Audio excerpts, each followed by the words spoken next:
विनय, भले ये हमारी लव मैरिज है, पर तुम तो शायद शादी के बाद वो पहले वाला प्यार ही भूल गए हो। जब देखो शहर से बाहर चले जाते हो, इधर मैं रात दिन बिल्कुल अकेली तुम्हारे बिना उदास हो जाती हूँ।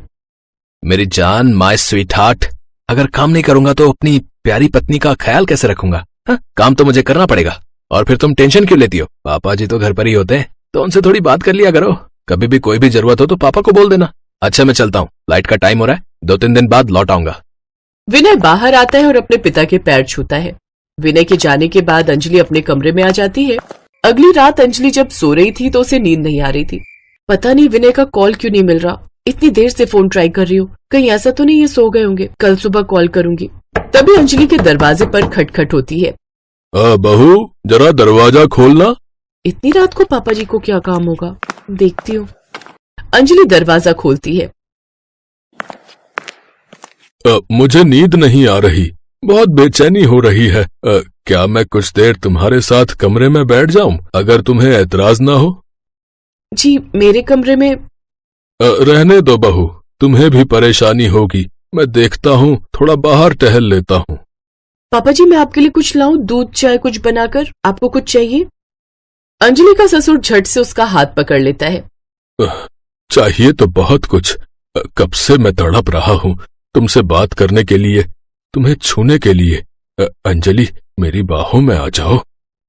पापा जी, ये क्या बदतमीजी है? मैं आपकी बहू हूँ, आपको शर्म आनी चाहिए मेरे से इस तरह की बातें करते हुए। निकल जाइए मेरे कमरे से अभी के अभी, वरना मैं विनय को सब कुछ बता दूंगी। अरे अरे बहू, तुम तो गुस्से में आ गई। जा रहा हूँ, मैं तो बस तुम्हारे पास थोड़ी देर बैठने आया था। और विनय को क्या बताओगी ये कि मैंने तुम पर हाथ डाला है, तुम्हें गंदी निगाहों से देखा है, तुम्हें छूने की कोशिश की है। विनय तुम्हारी बातों पर कभी यकीन नहीं करेगा, क्योंकि वो मेरा बेटा है और मुझे बहुत प्यार करता है। मेरे बारे में ये सब कहते हुए तुम्हें शर्म नहीं आएगी कि तुम्हारे अपने ससुर ने ही तुम पर गंदी नजर डाली है? मैं आपको शराफत से कह रही हूँ, आप इस समय यहाँ से चले जाओ, मुझे और कुछ नहीं कहना सुनना। अंजलि का ससुर कमरे से बाहर आ जाता है। अंजलि अपने कमरे की कुंडी लगा लेती है और खूब रोती है। वो कुछ नहीं कर सकती थी, क्योंकि वो जानती थी कि विनय उसकी बातों पर ऐसे यकीन नहीं करेगा। उस समय वो बहुत घबरा रही थी, क्योंकि उसके खुद के ससुर ने उसके साथ बदतमीजी करने की कोशिश की थी। अगली सुबह अंजलि की सहेली शालू का फोन आ गया। वो उसे अपने दिल की हर बात कहती थी। अंजलि शालू को सारी बात बता देती है। अगले दिन विनय वापस लौट आता है। अंजलि का ससुर हैरान था कि वो उससे बहुत अच्छे से बात कर रही है और उसने विनय को कुछ भी नहीं बताया। अरे बस अंजलि, 2 पराठे पहले ही खा चुका हूँ, बस और नहीं। अरे खा लो, पता नहीं बाहर कैसे खाते होगे। विनय, मैं सोच रही हूँ हमें शादी में तो जाना ही है। पापा जी पीछे से अकेले रहेंगे तो हमें पापा जी की चिंता होती रहेगी। पापा जी, आप भी हमारे साथ मनाली चलो। वैसे भी मेरी बेस्ट फ्रेंड की शादी है, उसे अच्छा लगेगा अगर मैं अपने पूरे परिवार के साथ उसकी शादी को अटेंड करूंगी। अंजलि के ससुर को लगा कि शायद खुद अंजलि उसमें इंटरेस्ट दिखा रही है, इसलिए वो अपने साथ जाने के लिए बोल रही है। नहीं तो अंजलि कभी भी उसे साथ न लेकर जाती। और फिर कुछ दिनों बाद अंजलि विनय और अपने ससुर के साथ मनाली अपनी सहेली शालू की शादी में पहुंचती है। तू नहीं जानती मैं कितनी खुश हूँ तू मेरी शादी में आई। मैं तो सोच रही थी कि मैं तेरी शादी में नहीं आई तो तू भी नहीं आएगी, और तू तो जानती मैं तेरी शादी में क्यों नहीं आई। मैं आउट ऑफ इंडिया थी और तूने अचानक शादी कर ली, वरना मैं तेरी शादी में जरूर आती। हाँ, मुझे सब पता है, तभी तो मैं तेरे से मिलने के लिए और तेरी शादी अटेंड करने के लिए आई हूँ। ये हैं विनय, मेरे पति, और ये मेरे ससुर मिस्टर विनोद। हेलो जीजू। नमस्ते अंकल। वैसे अंकल कहना गलत होगा, इन्हें देखकर ऐसा लग रहा है कि ये तुम्हारे ससुर हैं। ये तो कोई 30-35 साल के हैंडसम मैन दिखाई दे रहे हैं। शालू की शादी के फंक्शन शुरू हो जाते हैं। शालू जानबूझकर अंजलि के ससुर के साथ चिपक रही थी, क्योंकि उसे तो अंजलि के ससुर का सच सामने लाना था। पर कैसे, ये तो आगे की कहानी में ही पता चलेगा। क्या करूं, दीपक को अर्जेंट जाना पड़ा। अगर वो न जाते तो उनका बहुत बड़ा कॉन्ट्रैक्ट हाथ से चला जाता। अब तो अर्ली मॉर्निंग ही वापस आएंगे। अब इतने घंटे तक मैं क्या करूं? एक काम करना शालू, तू हमारे साथ हमारे रूम में सो जा। सब फैमिली मेंबर्स तो वापस जा चुके हैं, हम 3-4 लोग ही हैं होटल में। तो अकेली थोड़ी रुकेगी कमरे में अपने। नहीं नहीं, कोई बात नहीं, मैं सो जाऊंगी। तुम और विनय जीजू आराम से सो जाओ, और किसी भी चीज की जरूरत हो तो नीचे रिसेप्शन पर कॉल कर देना, वो तुम्हें भिजवा देंगे। मैं भी सो जाती हूँ, कल रात शादी की वजह से पूरी रात सोए ही नहीं। विनय और अंजलि अपने कमरे में चले जाते हैं। शालू अपने कमरे में आ जाती है। शालू अंजलि के ससुर को आंख मारती है और जानबूझकर उसे अपनी ओर आकर्षित करती है। अंजलि का ससुर तो वैसे भी इन चीजों में आगे था। सबके सो जाने के बाद वो धीरे से शालू के कमरे के पास गया और उसका दरवाजा खटखटाया। शालू समझ चुकी थी कि ये जरूर अंजलि का ससुर है। वो दरवाजा खोलती है। मैं आपका ही इंतजार कर रही थी, आपने तो मुझे बहुत तरसा दिया। अब बाहर मत खड़े रहो, जल्दी से अंदर आ जाओ, नहीं तो कोई देख लेगा। विनोद अंदर आ जाता है, पर वो ये नहीं जानता था कि शालू ने दरवाजा पूरी तरह से लॉक नहीं किया। शालू अंदर आती है और विनोद को बातों में फंसाने लगती है। मैं चाहती हूँ कि मेरी सुहाग रात रंगीन हो, और आज की रात रंगीन सिर्फ तुम बना सकते हो विनोद। मुझे जल्दी से अपनी बाहों में भर लो। मैं नहीं जानता था कि तुम भी मेरे लिए उतना ही तड़प रही हो जितना कि मैं। क्यों न तड़पूं, तुम हो ही इतने हॉट, कोई भी लड़की तुम पर फिदा हो जाए। मैंने तो तुम्हें एक नजर में देखते ही पसंद कर लिया था, पर अंजलि ने तुम्हें क्यों नहीं पसंद किया? ऐसा कैसे हुआ? उसका तो नाम भी मत लो मेरे सामने। वो तो मुझे एक नजर देखती तक नहीं है। कितने मौके दिए उसे मैंने। जब भी विनोद बाहर गया मैंने उसे कई बार छूने की कोशिश की, उसके नजदीक जाने की कोशिश की, पर हर बार उसने मुझे निराश किया। मैं तो उसके साथ सुहाग रात मनाना चाहता था। अगर वो मुझे हाँ कर देती तो मैं उसे खुश कर देता, पर वो तो मेरे बेवकूफ बेटे विनय के साथ खुशी ढूंढ रही है। विनोद नहीं जानता था कि दरवाजे पर विनय अंजलि के साथ खड़ा है, जो उसकी सारी बातें सुन चुका था। साथ में शालू का पति दीपक भी था। दीपक भी शालू के इस प्लान में मिला हुआ था। अपने पिता की घटिया सच्चाई विनय के सामने आ चुकी थी। उस दिन से विनय अपने पिता के साथ बिल्कुल रिश्ता तोड़ देता है और अपनी पत्नी अंजलि के साथ दूसरे घर में शिफ्ट हो जाता है।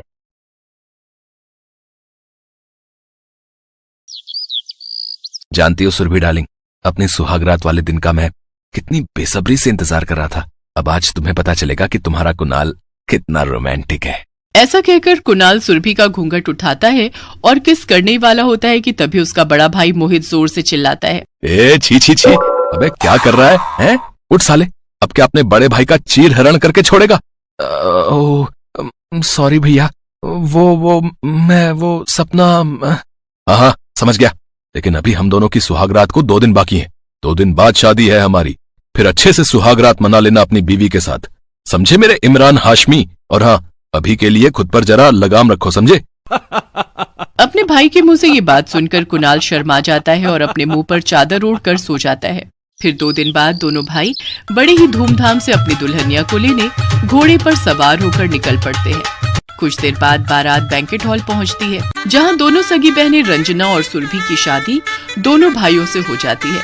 फिर दोनों विदा होकर अपने ससुराल आ जाती है, जहां पहुंचकर उनकी सास उनसे कहती है, आओ बहुओं, मैं तुम दोनों को तुम्हारा कमरा दिखा देती हूँ। कमला उन दोनों को एक कमरे में लाकर कहती है, बहुओं, ये रहा तुम दोनों का कमरा। आज से तुम दोनों बहनों को यहीं रहना है। लेकिन माँ जी, एक कमरे में हम दोनों एक साथ कैसे रह सकती हैं? अब मेरा मतलब है कि हमारा कमरा तो अलग अलग होना चाहिए ना? हाँ माँ जी, ऊपर से इसमें बेड भी एक ही है। तो इसमें दिक्कत क्या है? शादी से पहले भी तुम दोनों बहनें एक ही बेड पर सोती थी। लेकिन तुम दोनों चिंता मत करो, मैं अभी तुम दोनों की परेशानी दूर कर देती हूँ। फिर कमला एक बड़ा सा पर्दा लेकर आती है और डबल बेड के बीचों बीच लगा देती है।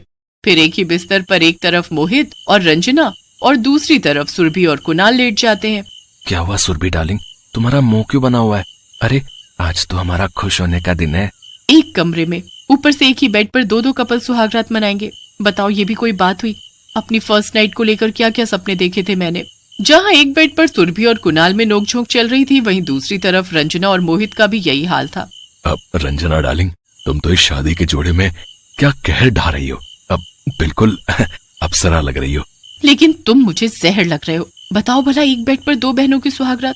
मुझे नहीं लगता आज से पहले इतिहास में कभी ऐसा हुआ होगा। तुम्हारी माँ को भी ना सचमुच समझ नहीं है। छोड़ो ना ये सब, अब चलो, टाइम वेस्ट मत करो।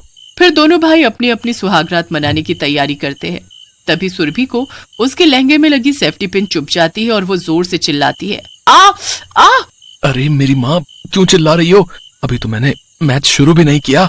तभी दोनों की आवाज सुनकर रंजना अपने पति से कहती है, देखो जी, सुरभि और कुणाल ने बैट बॉलिंग शुरू भी कर दी। रंजना डार्लिंग, तुम परेशान मत हो, छक्का तो पहले मैं ही मारूंगा। वो दोनों बातें कर ही रहे होते हैं कि तभी पर्दा नीचे गिर जाता है और वो दोनों शर्म के मारे पानी पानी हो जाते हैं। फिर दोनों ही कपल बिना सुहागरात मनाए नाराज होकर सो जाते हैं। अगले दिन सुबह ठीक 6 बजे कमला आकर अपनी बहुओं को उठाकर कहती है, चलो उठ जाओ बहुओं, अब जल्दी से अपनी पहली रसोई में लग जाओ, फिर तुम्हारी मुंह दिखाई भी होनी बाकी है। दोनों बहनें अपनी पहली रसोई बनाती हैं। फिर मोहल्ले की औरतें उन्हें देखने आती हैं। अरे वाह कमला, तेरी दोनों ही बहुएं चांद का टुकड़ा हैं। बहू रानियों, अब तुम दोनों जल्दी से हमें खुशखबरी सुना दो। सुहागरात तो मनी नहीं हमारी, खुशखबरी क्या खाक सुनाए। अरे पहले हम खुश होंगे तभी तो तुम लोग को खुशखबरी सुना पाएंगे। फिर सभी औरतें मुंह दिखाई करके चली जाती हैं। रात को वो सभी खाना खाकर फिर अपने कमरे में आ जाते हैं, जहां सुरभि कुणाल से कहती है, चलो ना कुणाल, आज कुछ तूफानी करते हैं। कुणाल उसके पास आता ही है कि तभी रंजना पर्दा हटाकर सुरभि से कहती है, सॉरी सुरभि, वो मुझे पानी की बोतल देना प्लीज, मुझे बहुत प्यास लगी है। लो, आप ही पानी पीकर अपनी प्यास बुझा लो, मेरी प्यास तो न जाने कब बुझेगी। उस रोज भी वो लोग सुहागरात मनाने की कोशिश करते हैं, लेकिन उनकी ये ख्वाहिश पूरी नहीं हो पाती। फिर रंजना को एक आइडिया आता है। देखो, मेरे पास एक आइडिया है। मैं और मोहित बाहर आंगन में जाकर बैठ जाते हैं, तब तक आप दोनों अपनी सुहागरात मना लीजिए। फिर आप दोनों आंगन में बैठ जाना, तब हम अपनी सुहागरात मना लेंगे। इस तरह हम दोनों की सुहागरात मन जाएगी। वाह बहन, क्या आइडिया है। मुझे तो लगा था हमारी सुहागरात कभी मन ही नहीं पाएगी, लेकिन अब उम्मीद फिर से जाग गई है। लेकिन हमसे पहले आप सुहागरात मनाओ, आप बड़े हो और आपका इस बेड पर हक पहले बनता है। ठीक है मेरी प्यारी बहन।